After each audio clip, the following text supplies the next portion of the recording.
안녕하세요. 저는 이선이라고 합니다. 제가 지금 도대체 무슨 자리에 와 있는 건가 선생님 얼굴을 보니까 너무 긴장이 되는데요. 네, 처음에 그 니체가 자기 비판의 시도에서 아까 선생님이 읽어주신 문장이 있었는데 그 학문을 예술의 관점으로 보고 예술을 삶의 관점으로 본다라고 말을 했어요. 그래서 저는 그거 예술을 삶의 관점, 예술과 삶을 좀 키워드로 해서 얘기를 좀 해보려고 해요. 엄청난 키워드를 가지고 온 것 같습니다. 네. 일단 비극이라는 것은 그 그리스인들이 만들어낸 창안품이라고 해요. 어떤 이전 시대에도 없었고 다른 나라에도 없었던 굉장히 새로운 예술 형식이라고 하거든요. 그래서 니체는 질문을 해요. 도대체 이 인간들 중에서 가장 우수한 민족이라고 하고 또 사람들로부터 가장 부러움을 많이 받는 민족이 그리스인들인데 왜 이들이 비극이라는 것을 필요로 했을까? 더 나아가서는 왜 예술이라는 것을 그 그리스인들이 필요로 했을까? 이렇게 질문을 해요. 저는 이 질문에 대한 대답을 이 삶과 세계는 미적 현상으로서만 정당화된다라는 요 한 문장으로 좀 이해를 해보려고 해요. 네, 그 다른 세미나원이랑 그런 얘기를 했거든요. 이 책을 이제 막 읽을 때 계속 헤맸는데 단 한 문장이라도 좀 내 말로 다른 사람한테 전달할 수 있으면 이거 책 읽기 내가 성공했다고 말할 수 있지 않을까? 그런 얘기들을 했는데 이 문장이 끝끝내 잘 이해가 되지 않았어요. 그래서 이번 기회에 한번 여러분과 같이 이해하는 시간을 만들어 보려고 준비를 했고요.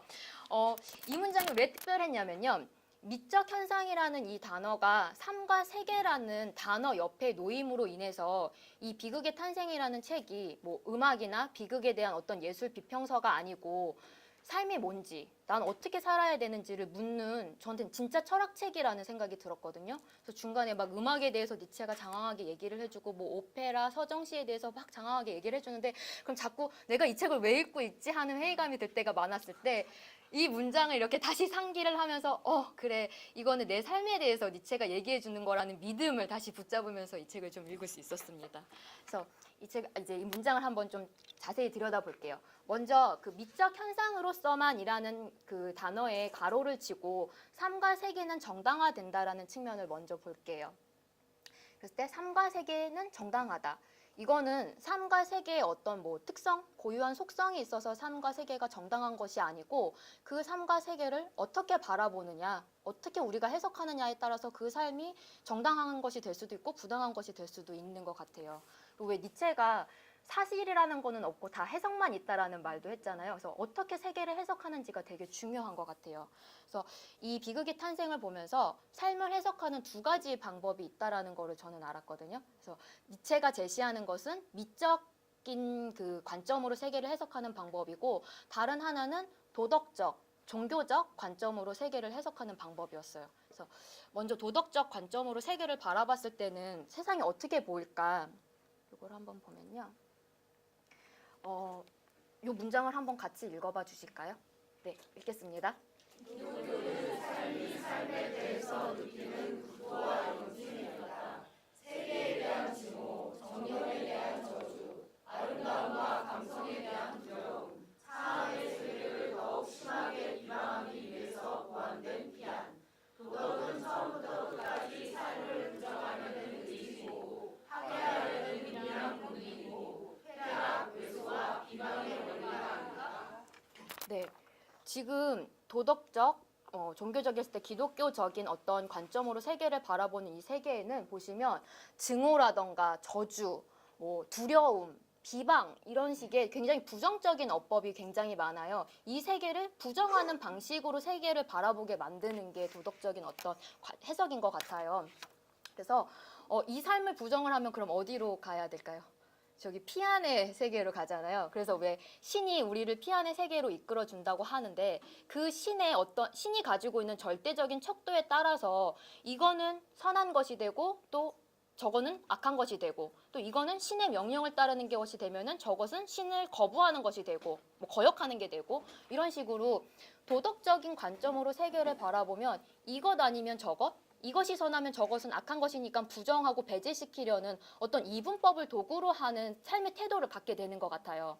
근데 뒤에 문장이 이거 아니다.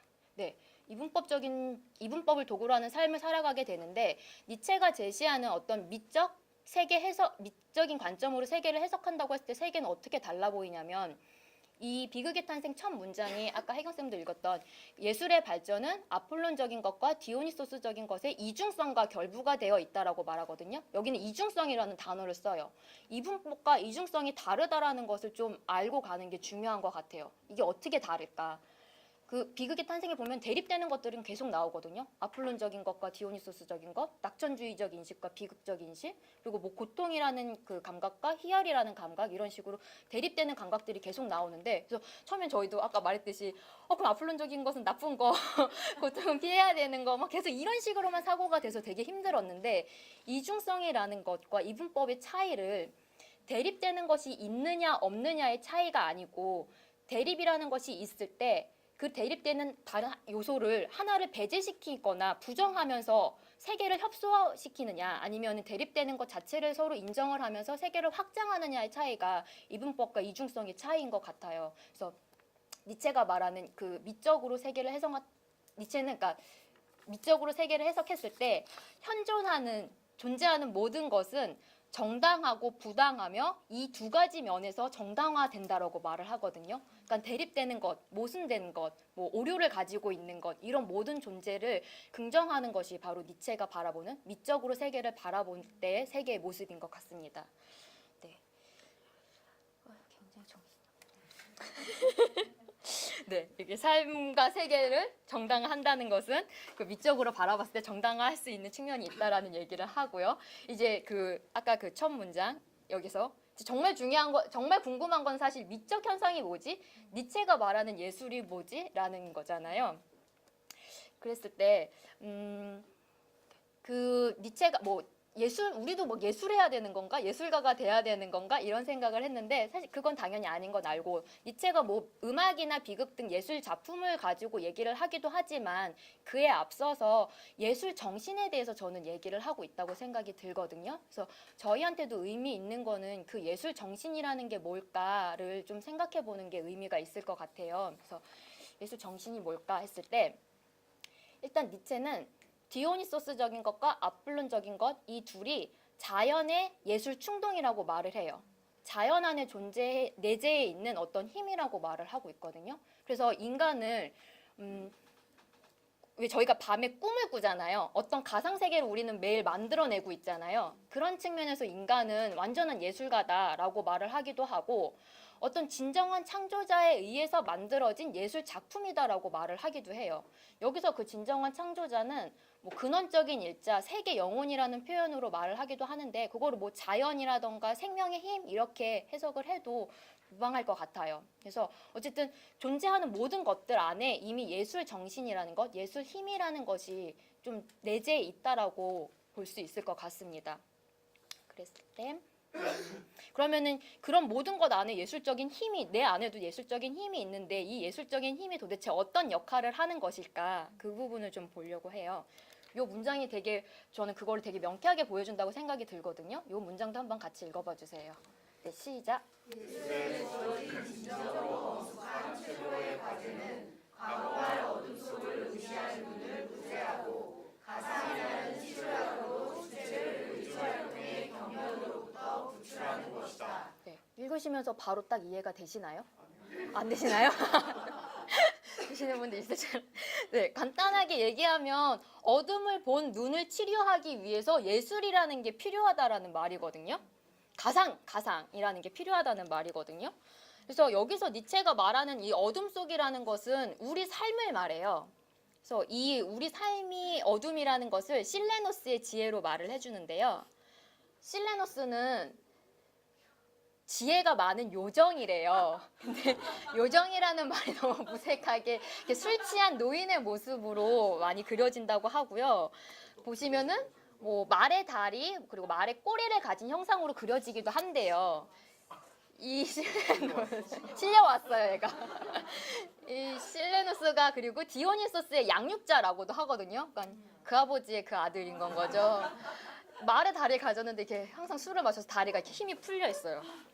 이 실레누스 어쨌든 그래도 지혜가 많은 요정이라고 하니까 그 미다스 왕이 와서 실레누스한테 질문을 한 거예요. 인간에게 가장 좋은 게 뭐냐라고 질문을 했더니 실레누스가 이 말이 정말 압권입니다. 이것도 한번 같이 읽어봐 주세요. 네, 시작. 하루살이 같은 가련한 족속들이여 위험과 고난의 자식들이여 그대는 왜 듣지 않는 것이 그대에게 가장 이로운 것을 나에게 말하도록 강요하는가? 가장 좋은 것은 그대에게 불가능한 것이다. 그것은 태어나지 않는 것이며 존재하지 않는 것이고 누구로 존재하는 것이다. 그러나 그대에게 사선의 것이 있다면 그것은 일찍 죽는 것이다. 이거는 확 이해되시죠? 태어나지 않고 존재하지 않는 게 인간한테 가장 좋은 것이다. 이렇게 얘기를 하거든요. 그래서 니체는 이 실레누스의 지혜를 예로 들면서 그리스인들이 존재의 끔찍함과 공포를 알고 있었다. 이미 알고 있었다라고 말을 해요. 그래서 그 끔찍함과 공포만 있으면 우리는 살고 싶지 않잖아요. 죽어야 되는 거잖아요. 계속 살아가기 위해서 그래서 가상이라는 것이 필요하다라고 말을 하거든요. 그래서 그리스인들이 만들어낸 가상 중에 하나가 올림푸스 신들의 세계라는 가상인 거예요. 다들 보셨듯이 뭐 아폴론이며 아주 웅장한 신들의 세계잖아요. 그 신들의 세계에서 되게 재밌는 건 그 신들이 선한지 악한지에는 상관없이 다 신격화되어 있다는 거예요. 막 서로 간통 저지르기도 하고 막 부모 자식 간에도 막 서로 죽이고 막 이러는데도 상관없이 그런 도덕적인 어떤 잣대와는 상관없이 신격화되어 있는 그러한 가상세계를 그리스인들은 만들어냈다는 것이고 이 가상이라는 표현을 또 재미있는 어떤 그림으로 설명해 주는 게 이 라파엘로의 그리스도의 찬란한 변용이라는 그림인데요. 이거 보시면 지금 좀 잘 안 보이실 수도 있는데요. 일단 빛으로 좀 확연하게 대비가 되거든요. 상단부는 굉장히 밝은 빛이 놓여져 있는 공간이고 하단부는 굉장히 어둠으로 쌓여 있어요. 여기 보시면 이 위에는 그 예수가 부활하는 장면을 그린 거라고 해요. 그리고 이 하단부에는 잘 안 보이실지만 나중에 한번 찾아보세요. 여기 이 소년이 지금 눈이 거의 뒤집히고 있어요. 그래서 미친 소년을 이렇게 부모들이 안고서 굉장히 괴로워하고 있고 그것을 보는 사람들도 이렇게 막 불안해서 이 아이를 보고 있는 상태거든요. 이게 지금 니체는 이 그림에 대해서 아폴론적인 아름다운 세계와 그것의 토대를 이루는 실레누스의 지혜를 눈앞에서 우리가 보게 된다. 근데 그 양자의 필연적인 상호 관계를 직관을 통해서 파악한다고 했어요. 그게 무슨 뜻일까 고민을 해봤을 때 삶은 고통이라는 것을 지금 그리스인들도 알고 있고 우리도 그렇게 느끼고 있다고 하면 삶은 고통인데 고통스러운 삶을 살기 위해서는 이런 환상이 필요하다는 거예요. 계속 삶을 살아가기 위해서. 이 환상이라는 것은 삶이 고통스럽지 않으면 사실 만들 필요가 없는 건 거예요. 그리고 고통스러운 삶 속에서도 환상이 없으면 계속 살아나갈 수가 없는 건 거예요. 그러니까 둘은 필연적으로 서로가 서로를 필요로 하는 관계라고 볼 수 있는 거라고 볼 수 있어요. 그리고 이게 지금 크게는 상단부와 하단부지만 사실 이 가운데 좀 높은 이런 언덕 같은 곳에 세 사람이 있어요. 이 사람들이 요한이랑 야고보랑 베드로 뭐 이렇게 예수의 제자 3명이라고 해요. 이 사람들은 지금 막 이렇게 위를 보기도 하고 막 아래를 보면서 뒤척이기도 하거든요. 이 모습이 삶의 고통을 알기도 하면서 환상 세계를 볼 수도 있는 어떤 중간자적인 역할을 하거든요. 그래서 디오니소스 축제에서는 그 사티로스 합창단이 그 중간자 역할을 하는 거고 그리스 비극에서는 합창단이 그 역할을 하는 것 같아요. 관객을 그 어떤 환상 세계를 볼 수 있도록 하는 역할이 합창단의 역할이거든요. 그래서 니체는 그 합창단 중간 단계의 역할을 굉장히 중요하게 봤어요. 네, 중간의 역할을 굉장히 중요하게 봤고요.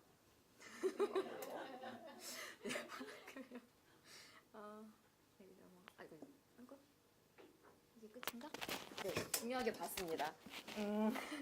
근데 이 합창단의 역할이라는 게 다시 한번 정리를 하면 그건 거잖아요. 아까 그 문장, 이 문장에서 보면은 어둠을 응시한 눈을 가지고 가상이라는 치료약을 만들어내는 존재가 그 중간 존재인 건데 여기서 치료약이라는 표현도 재미난 표현으로 좀 볼만한 것 같아요. 니체는 이 치료약에 대비되는 표현으로서 마취제라는 표현을 쓰거든요. 그래서 이 자기 비판의 시도 서문에 보면은 근대 독일 음악을 독일인들을 도취시키고 몽롱하게 만드는 어떤 마취제다라고 얘기를 하고 책의 후반부에 가면은 오페라를 예로 들면서 그게 어떤 기분 전환의 오락으로 타락해버렸다라고 말을 해요. 그 오페라며 뭐 근대 독일 음악이며 혹은 뭐 그리스 비극이며 둘 다 어떤 예술의 옷을 입고 있는 것은 같은데 왜 어떤 것은 치료약이 되고 어떤 것은 마취제가 되냐 이 질문을 던질 수 있는 것 같은데 그때 지금 중요한 것이 바로 어둠을 응시하는 눈인 것 같거든요. 그 고통이라는 것이, 그러니까 기쁨, 가상, 환상이라는 것이 고통을 본 후에 만들어진 기쁨이냐, 아니면 고통을 피하기 위해서 만들어내는 어떤 기쁨이냐, 이 차이가 그 치료제와 마취제의 차이인 것 같아요. 그래서 이거는 저는 미적인 것과 아름다운 것이 같은 것일까? 라는 질문과도 연결이 된다고 생각해요.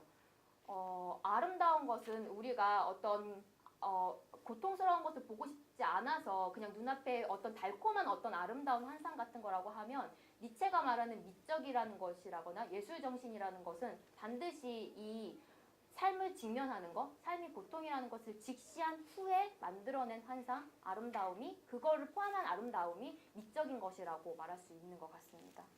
네.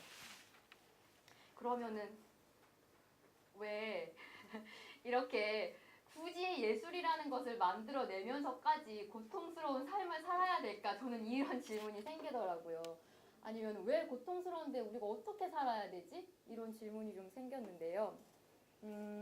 이 비극의 탄생을 읽으면서 제가 가장 이해가 되지 않았던 감각은 고통과 기쁨이 동시에 존재한다라는 감각이었어요.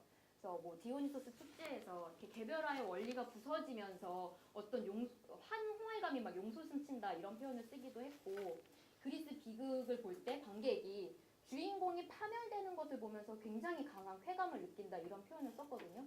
근데 왜 우리가 오이디푸스가 이렇게 자기 두 눈을 찌르는 장면을 보면서 와 기뻐하는 것은, 그거는 사이코패스잖아요.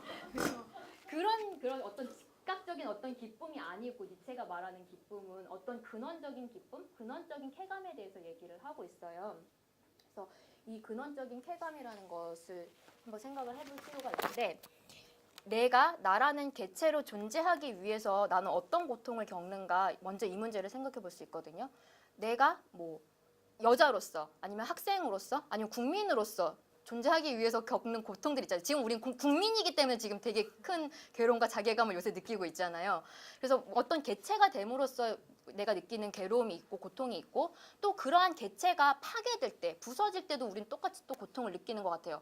뭐 국가로부터 거부를 당한다거나, 아니면 뭐 여자의 삶이 끝났다라고 느끼거나, 학생이 뭐 학교에서 쫓겨난다거나 했을 때도 분명히 내가 내 개체라고 느꼈던 것이 부서질 때도 똑같은 고통을 느끼는 것 같거든요.